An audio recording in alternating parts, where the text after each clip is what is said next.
Welcome to 24 Astro. In this video I want to do a more in-depth video on Scorpio Rising. From the time that I filmed the last Scorpio Rising video, I feel like I've really gotten into the core of what Scorpio Rising is about, and I keep deepening my understanding of this zodiac sign. And it's not very strange because it is my own rising sign. And since the rising sign is how we view the world, our social mask, and how the world views us, it's not strange that we keep on going into a deeper and deeper understanding of what the zodiac sign means. I want to open this up with exploration of yin and yang, because the core thing here is one word, and the word is probably in the title, I think, or somewhere. I will include it very strongly so that I really try to communicate the importance of this word to you. But yin and yang, you're probably familiar with the concept, but it is this idea of the universal principle of we need the polar opposites to be working in completion. We need the dark to experience the light, and we need the feminine to experience the masculine as energies, and we need the day in order to experience the night. And nothing is better than the other. We need both. But it's this polarity exploration that I want to talk about. Here I want to talk about the story of the Garden of Eden, and really about the tree of knowledge here.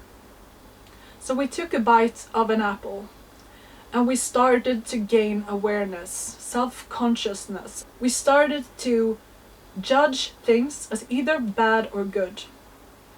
And with this separation, we got our individuality. This is the core teaching of the Garden of Eden. And there's different takes on this, of course. Some people interpret it differently, but I'm talking about my own experience here. So if you have something else you think about this story in particular, then write it down below. I would love to hear your insights. But this separation of good and bad is what really is the conditioning of us humans. We condition our instincts, our wholeness at birth, and then our family and our school and society really conditions us into a form, with teaching us what's good and bad, what is accepted and not accepted. And it is this that creates the separateness, that creates the ego. When it comes to Scorpio, the zodiac is really into this good and bad, this separation, but in a very intense way. The separateness becomes very extreme to a point where fear is the driving force. And that might be because the person with Scorpio Rising is exploring and experiencing a lot of deep experiences, a lot of deep happenings to this person. And that might be the reason why. It might be also because we feel a lot. We have very deep feelings. So we feel the fear very strongly. And why it is like this, I believe that astrology is our soul choosing one persona, one context, one body as a vessel, and living out a particular life theme. And this is what we can see in the natal chart. So you chose this. This is what I believe. You chose the intensified experience of being a human and really feel this separation, this fear of being separate from the oneness. The oneness that we experienced before we took a bite of the apple. And that fear really drives us to get a very strong ego. Our ego wants to control. This is the really downside or the shadow side of having a strong ego that's fear-based. We want to control our outside environments in order to us to feel safe. Hopefully you realize this, but we can't control our outside. We can't control people around us. We can't control if we get a job or if we get this house, if our work goes well. We can't control it. We can only control how we respond. And this is a tough lesson for a Scorpio rising, because we really try to control everything around us. And I view it as it comes from this fear-based place. It comes from this intensified fear that comes from the experiences that has a very like ups and downs, and we don't feel that groundedness. So the ego goes haywire and tries to control the outside. It's not uncommon for Scorpio rising to have problems with control. You might know this. They have like mental, like OCD or anxiety or like eating disorder. So problems with control is a bit harsh for a Scorpio rising. And I believe it is this lack of safety and calmness for the Scorpio because of these big extremes. And I believe that the fear is the propel, like that catapults us into psychology, the exploration of getting out of this shadowy darkness that the ego and the search for control brings, because it is really this separation that creates the what's the word? It creates this suffering, and that's where the Buddhist teaching comes in. Like if we cling to the positive, so the good, what we label as good experiences, we will create suffering because nothing is constant. If we cling to really not feeling bad feelings, we will also experience suffering because it will happen. And we try to be in the center. Like that is what Buddhist meditation is about. It's training this neutrality point. Because we do live in a world of duality. At least that's the ego's perception of the world. And this is kind of what we try to work with when we try to recondition ourselves. Because we've taught so much during our like childhood what's good and what's bad. And this is like where the ego identifies with certain things, and that creates suffering. And so if we go back to the yin-yang, this is where I believe Scorpio rising has a lot of yang energy. We try to control. The ego is yang. And the yin energy, the feminine principle, is this receptive energy of just being. And here I want to introduce the key word that I believe is key for Scorpio, and that is surrender. If we can train ourselves to surrender into our life and realize that control is an illusion, we can just be present and be in the trust of what we experience is what we're supposed to experience. If we give in to that, because we can't control what happens to us, only how we respond. If we can be more in the feminine of just surrendering and receiving, that will give us so much relief. I can't tell you, like, it's just this, let this land. Like, if you feel like this resonates, I really invite you to take that word with you, like surrender, and see what it can give you in your life. We can explore that word in different ways, but have that with you in the back of your mind and see if it resonates. Another good way to really start to explore what the Scorpio rising represents is also exploring the ego. Because if we have a very controlling ego, it might be because you have fear of shame. And shame is like the ultimate fear for the ego. We don't want to experience shame because shame equals outcast. We're out of the herd, basically. And this is where shadow work comes in, and it's a great way for Scorpio rising to explore their fears. And you might know this, but I want to, like, this is like the best case scenario, like shadow work. That's so good to do as a Scorpio rising, to explore your demons, because we need to go through them. We need to go through them in order to come out for the other side. But before going into shadow work, and maybe you're doing that already, and that's great, but I want to offer you this also kind of yin-yang perspective, that shadow work can be very triggering and very fear-based, and that will trigger a lot of sensitivity. So you might realize that you get resistance to doing shadow work eventually because you're pushing so many buttons. And this is where you need to have that yin and yang again. So you're pushing yourself to do the shadow work in order to get more relief and more control. Because this is also, I have so many things to say about Scorpio rising, I realize. Okay, so we can have shadow work with us and know that this will give us a lot of good things. We will make and drop layers of not us in order to let our own essence show more and more. We decondition with shadow work. But in order to do that, we need to feel safety. Otherwise, we will feel this fear even stronger, and our feelings and our experiences will be even more intensified. So that's where we need the softness, the yin energy. And that's where inner child comes in. So the inner child is our past versions, all our past associated memories that's stored in our body that gets triggered, like it gets associated. Maybe, let's give you an example. We have a 40-year-old woman who has a husband and a child, and she's out with them in a supermarket, and she loses her husband and child, so she's alone, and she gets this feeling of fear in her body and this hopelessness, like she feels like a child. And that might be because she had something similar happen to her when she was young, maybe 8 years old. And this happened again. When this thing happens, when she's 40, her body is remembering what it felt like when she experienced it when she was 8.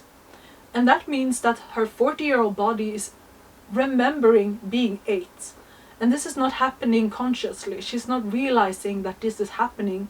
She's just feeling feelings of hopelessness and lost. She might get very triggered and blame her husband.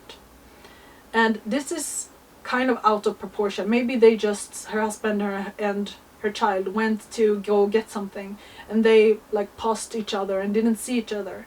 And this 40-year-old woman becomes super annoyed at her husband and child and blames them, and they don't understand why. But it's this 8-year-old version of her that was lost that gets awakened to the surface, that just gives her such a big experience of what's happening that she's not even realizing. And this is triggering her to act not her age, and she doesn't realize. And this is where we need to balance shadow work. Maybe this woman could look at this and treat it with, if she would have a relationship to her inner child and realize that this is what's happening probably, and meet herself with validation and safety and really try to reparent herself and give her what she needed when she was 8. She can then begin to work with this energy and make it less extreme the next time it happens. And this is how we alchemize past triggers that did not get expressed in the right way and are still stuck in our body. So that's an example of doing shadow work, exploring the past, what happened, why it awoke these feelings, feeling the feelings, but then also meeting the inner child with care and love, and reparent the past version of yourself so that you can start to take responsibility for your own triggers. And that's the whole thing with Scorpio, that we need to meet the unsafe part of ourselves and try to transmute it. And this is the next level, what I want to come to, because our ego is very concerned with getting control. And control is essentially power. We want to have power so that we can control our outside environment.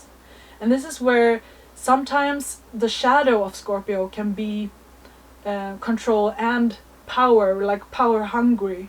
What we can try to do here, if we're smart and try to outwit our ego, is that we use this knowledge in order to direct us to dissolve the ego. And this is what we can do, because with our spiritual journey we also develop, you might know this, but we develop a spiritual ego where we start to identify with that we're so deep and we're so spiritual, and we start to identify with these kind of things. And the shadow here can also be then, because it's still the ego that's talking, so we try to work with this. So the spiritual ego is driven because it realizes that spiritual knowledge also gives us power and control. So if we realize that we have this, we're not trying to like ignore this or like push it down, we realize that we do have a spiritual ego that also wants control. We can direct it strategically to give us the results that we want. So maybe it is now that you realized, if you feel the resonance, that maybe it is to not be as controlling. Maybe it is to surrender. We can then focus on the activity that we want, that we know that, okay, if I meditate, it will make me practice to surrender. And we know that this is something really valuable for a Scorpio rising. But if we talk to our spiritual ego in order for us to prioritize it, we can tell the spiritual ego that if we meditate, we will get so many benefits. We will be so clear-minded. We will be so spiritual. We will like just working on the list of motivations. If you do this, you get the spiritual ego, like in parentheses, the ego. You can get it on the same page as the soul, and then you can work towards a more of a union. Because that is really what Scorpio rising is struggling with. It's the separation, like the fragmentation of the person. And in psychology, if you know about Carl Jung and stuff, you know that individuation is the ultimate goal of every soul's experience. And that is to mend the fragmentation of the person towards a wholeness.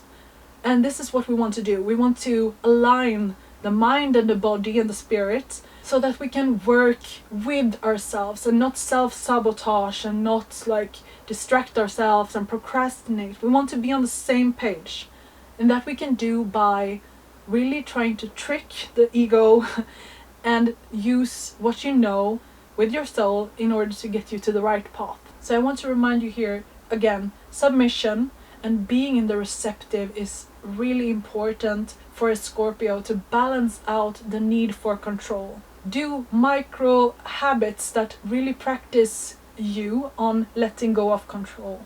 And this can be maybe not planning your day fully, maybe having time open during the day, maybe just getting on a bus and see where you go, like doing small things that really practice being in the surrendering energy. You can get ideas on this from AI, like just having that word surrender is so important. Because this is where Scorpio as a zodiac has both Libra and Sagittarius. Like the Libra is the balance between the self and others, and finding that middle ground, that precision point of relating to others and relating to different things. But Sagittarius is more about the ego relating to God, relating to truth, like just search for knowledge. And Scorpio is this like really intense middle point of both these zodiac signs, being fear-driven and having extreme experiences and getting towards the light in the end. And it's a very rewarding zodiac sign to have as your rising sign, because you get that resilience in the end. If we focus again on the yin energy, because this is what we want to incorporate more into our life, on top of working with your inner child and creating self-trust, you also want to explore how to relax into receiving and submit to life. Because here it's the really like the wrestling match between the ego and your soul wanting to express.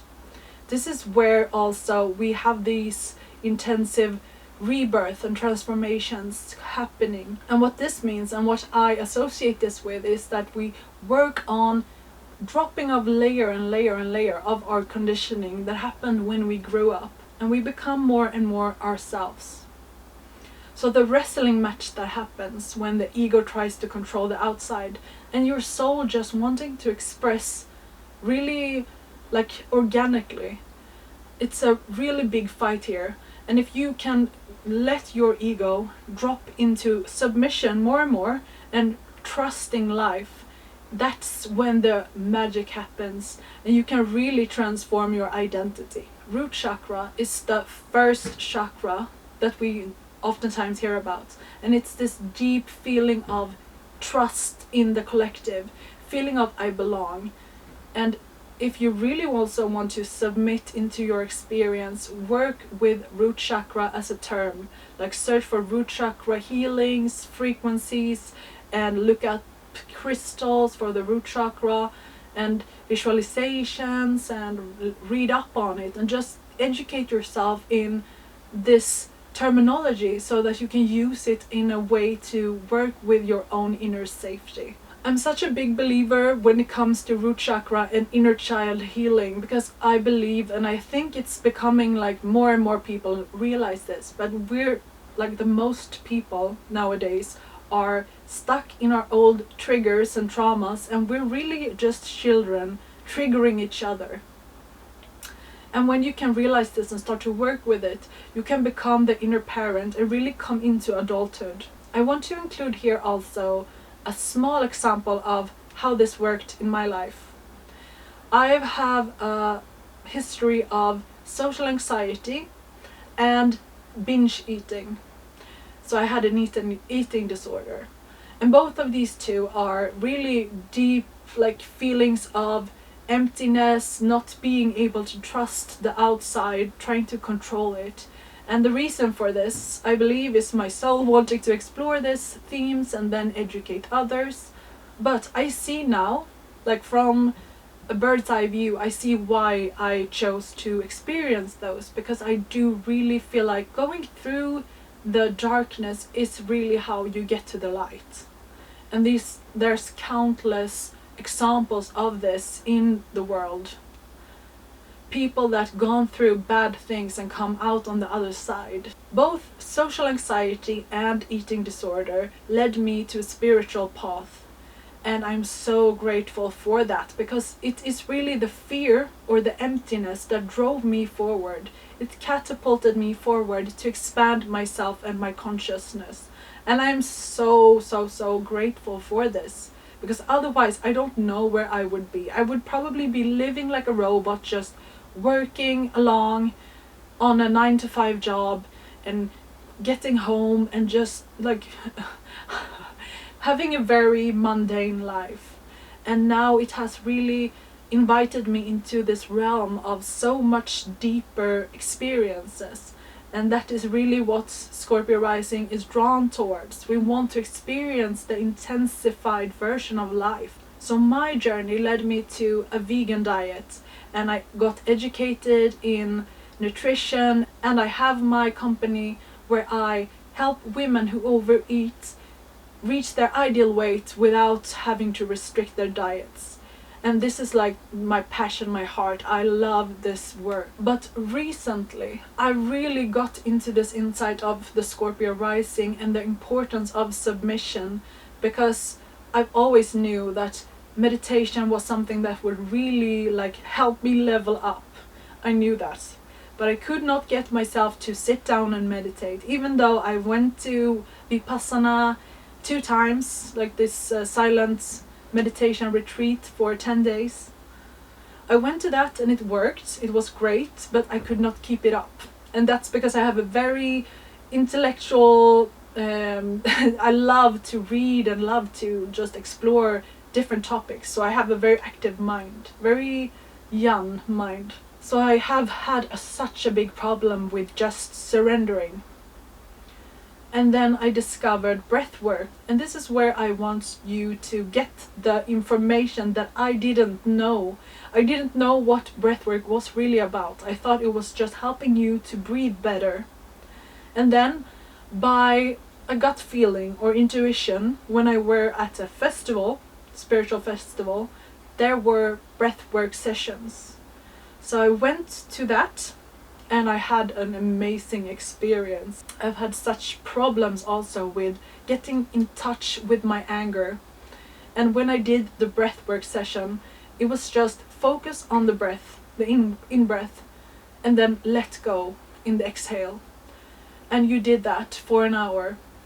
And let me tell you about the first time when I did this. We were in a room, maybe 20 people laying down on a mattress and breathing, and people around me started to yell and cry after like 15 minutes, and I thought, why is nothing happening to me and I started to compare.